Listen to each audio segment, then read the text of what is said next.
Nothing scares quite like J-horror. Japanese horror films have gained significant Western popularity in the last quarter century, which is often attributed to the success of the 1998 film Ringu, based off of a novel written by Koji Suzuki in 1991. The novel was adapted to film by director Hideo Nakata. Released in 1998 with a budget of $1.2 million, Ringu quickly became the highest-grossing horror movie in Japan at the time of its release. 2002 American remake of the former, The Ring, directed by Gore Verbinski, reached #1 at the box office and grossed more in Japan than the original, with 40 times the budget, a cool $48 million. Despite its financial success, The Ring is still criticized by some as excising much of the Japaneseness present in the first film, which leads me to my site of exploration for the essay. What aesthetic changes were made to The Ring compared to Ringu to make it appeal more to Western audiences? Furthermore, how do these efface and mitigate the cultural significance of the first film? How does the large production value of the US version affect this? And finally, which film is more effective in its conveyance of horror? My name is Lesha Vesio, and this is Aesthetics of Horror, The Ring versus Ringu. Seeing Ringu for the first time, I initially noticed its simple shots, crisp pans, and beautiful backdrops. It privileges stormy weather over moody lighting, which centers you in the moment, while the American version feels much more like a studio-made film. Ringu lets itself be a creepy story first, and a film second. This is typical of J-horror, not so typical horror iconography.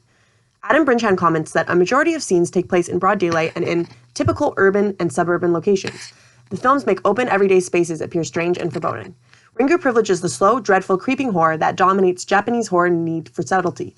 The remake's fancy camera movements, heavy color grading, and jump scares cater more to the American slasher subgenre most prevalent on movie screens at the time before its release.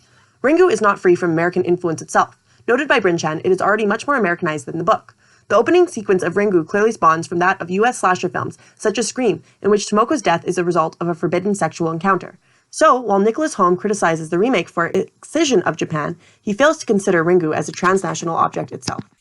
There are many differences in this most iconic and terrifying scene, the biggest being the depiction of Sadako Samara, whose character is an example of Japanese Yuri. Yuri, explained in Wee's article, are female ghosts, often motivated by anger, seeking vengeance for their untimely and undeserved death. Sadako Samara's anger and need for revenge is explained differently in both films. Samara finds pleasure in hurting people and was more needlessly monstrous, reflected in the mise-en-scene. Sadako is angry after the media shunned her mother, who died as a result, and after the betrayal of her father, which is more justified. Here, Samara's monstrous face, large stature, and dirt-covered body can be interpreted as reflecting the West's view of the supernatural monstrous other, rather than Yuri. In Ringu, Seungmin Hong notes that the pure white dress without a single blemish, as well as the pale face that is equally clean without a single scar, can represent the innocence of the little girl. This allows the scene to draw horror from cultural conventions and keep the shots simple, while the US version privileges imagery, VFX, and America's fear of the unknown. Ringu's tape comes in at just under a minute and privileges themes of fragmentation and ambiguity. The video draws central features from kabuki theater and Japanese art, quote, the dominance of emotion over reason, mood over coherence, and form over narrative, unquote. The shots used 35mm film to give them that creepy effect. Many of the shots aren't inherently grotesque, but strange and unnatural. Use of the telephoto lens to merge planes make the waves appear closer than the subject, having an uncomfortable effect on the spectator. The iconic hairbrushing shot is an homage to the Japanese play Yotsura Kadan, pointed out by Rawl, in which the poisoned Ua brushes her hair in the mirror as it falls out in clumps of blood.